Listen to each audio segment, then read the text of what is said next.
Hello दोस्तों, नमस्ते, प्रणाम, जय श्री राम जी, राधे राधे। आप सबकी स्वागत करती हूँ अपने YouTube चैनल में। तो आज मैं बहुत ही प्यारा चुटकुला गीत लेकर आई हूँ। आप लोग बने रहिएगा हमारे इस गीत को सुनने के लिए, और अच्छा लगेगा तो जरूर कमेंट करिएगा, जरूर कमेंट करिएगा और गीत वीडियो को लाइक भी करिएगा। हाथ जोड़ करके आप लोगों से विनती करती हूँ कि हमारे गीत पर लाइक करिएगा और सुन करके अच्छा लगेगा तो कमेंट भी कर दीजिएगा। कमेंट करके बिना मत जाइएगा। चलिए मैं सुनाने जा रही हूँ।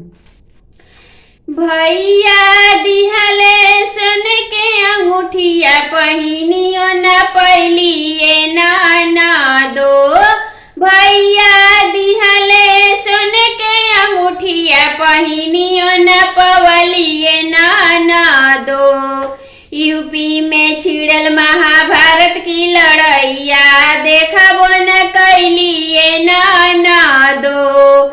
यूपी में छिड़ल महाभारत के लड़ैया देखबो न कैलिए ना दो। निहुरी निहुरी पिया गोलियां चलावे करे जवा में लागे ये ना दो। निहुरी निहुरी पिया गोलियां चलावे करे जवा में लागे ये ना दो। गोदिया में रहीते एक गो बालकावा बदलवा लेते ये ना दो। गोदिया में रहीते एक गो लालनवा बदलवा लेती ये ना दो।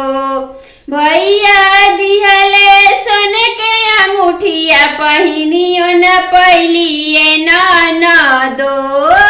भैया दिहले सोन के अंगूठिया पहिनियो न पहलिए ना दो।